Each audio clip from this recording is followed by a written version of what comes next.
and happy weekend. So I hope that everybody had the best week that you could. We know that Venus is direct and Mercury went direct on the 3rd, so we survived this, right? So let's clap for ourselves. And first today I wanted to start things a little bit different, and I wanted to talk about the astrology for February 7th to the 13th. And we're calling this week Action and Self-Actualization. So this is a week busting with confidence, fearlessness, and the ability to work toward individual goals while shunning the confines of a group think, making it the ideal moment to muster up your inner courage and go after any dream you truly want to achieve. Allow your highest levels of self-expressions to flow without worrying about the judgment of others. After all, the only person who can truly cancel you is you. The choice is yours. Stand up to oppressive forces and face pushback head on, or life meekly and be erased. Things kick off with an electrifying conjunction of a Taurus moon and Uranus trine Mars and Venus in Capricorn on Monday. This configuration will help liberate us from fear and stagnation so we can concentrate on our ambition. This driven energy continues on Tuesday with the moon's trine of Mercury and Pluto, along with Mars' kick-ass trine of Uranus. So be forewarned though, petty people won't be pleased with those who break away from the herd due to the moon square of the Sun and Saturn in collective Aquarius. Stand your ground, because Mercury's conjunction of Pluto on Friday will fill you with determination and force. This weekend's Cancer moon is a bit lazy, preferring to dreamily lounge around the house instead of doing chores or busy work. So as you can see, we actually have really good astrology energy for this week. Now, if you're ready to get your astrology chart, your lunar predictive text, or anything like that, we have a sale that ends Monday of using code Venus of save 50% on all three of those things, and then code Venus Rising save 50% on all readings, courses, and workshops. So now that we've said all that in such a short time, let's go ahead and take a look at the energy for this week. So for this week, let's see, what deck are we going to be using? We're going to go ahead and be using this deck right here. I don't really know the name of it. Actually, no, we're not using that deck. We're actually going to use this deck. And this one is called the Good Karma deck. And I actually love this deck. I've had it for a while. And I wasn't sure about it, but now it's like, I kind of dig it, right? So let's go ahead and pick out our cards. We're gonna go with 3 this week, right? So basically, let me bring you in closer.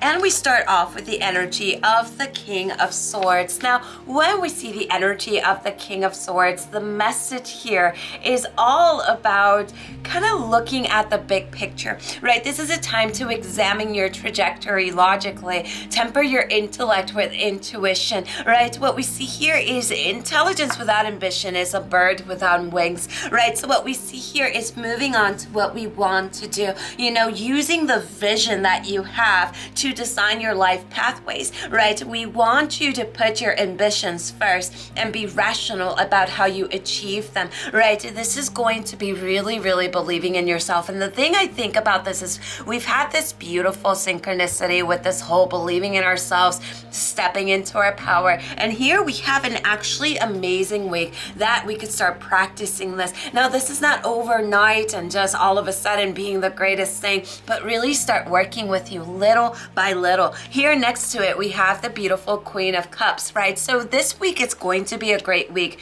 to explore your inner landscape, right? To work with your self-awareness and to know that you have the will that will lead you to your true path, right? So this is also bringing in your inner healer, helping and supporting other people with compassion, right? And with care, but also making sure that you're bringing that compassion and care to yourself. A lot of times we don't realize, but we get overburned when it comes to our energy, because it feels so good to give to other people, but when it comes to ourselves, we are not making sure that our cup is not completely empty, right? So this is going to be a great week of of balancing those things, right? And then we have the beautiful energy of the Hermit. So the Hermit is being your own taskmaster, right? Take yourself seriously and push FOMO to one side and retreat to reflect, right? So basically what we see here is going within. This is a message to retreat and withdraw from the hustle and bustle of the world and go spend some time with yourself. Why? Because it might be to reflect on a situation and gain insight into your true role and behavior, and maybe to face some hard truths about your own character, right? It could be to achieve something meaningful which requires solitude and focus, or a signal to study and learn, right? This could be also a call to rest and recuperate emotionally, physically, right? But you need to definitely try to be alone, and you need to take yourself and your life seriously, because you are all you have. A lot of times we are doing so much for other people, and I keep reminding people, what about you? Who's gonna do all these things for you, right? And that's the healer's gift, that's a curse. We are always available for other people, but when it comes to ourselves, we keep things so inside that a lot of times people don't even know when you're actually going through it, right? So as you can see, this is going to be a week of the self. This is going to be a week that's calling us to really work with ourselves, to really make ourselves a priority,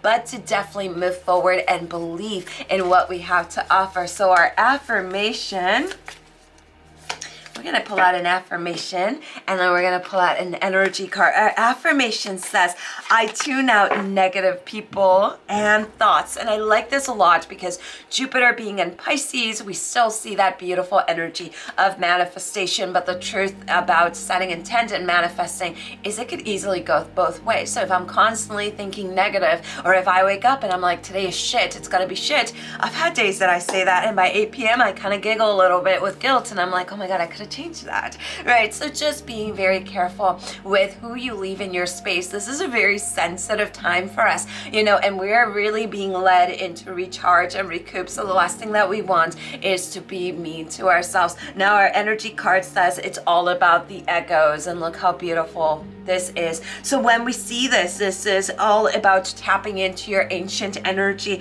really going deep into your culture, into your root, into your customs, go within, work with your divine energy. This is the energy of the Ammonite, working with your primal energy, knowing that your ancestors are there and you are a magical being. Everybody in this world has gifts. That's why we should never label them. We shouldn't be, this is called clairsentient. No, don't label your gifts. It opens a gateway of confusion. Get to know your energy, get to know how you react with people, and get to work with yourself. Remember, you yourself should be your priority. So I love you guys. If you're ready for a reading, like I said, they're 50% off until Monday. Head over to www.lightwitchtarotshop.com and check out all the hundreds of items that we have. We have curandera candles, talismans, oils, creams, face things, oils for your hair, conjure oils, all ritual and spell items, all handcrafted, smudge medicine. There's so much things, I can't tell you everything. So head over there, and I hope that you guys have an amazing week. Just keep in mind that you are amazing, and I am thankful that you're here with me every single weekend. So love you guys. Blessed be, and have a beautiful week. Bye-bye.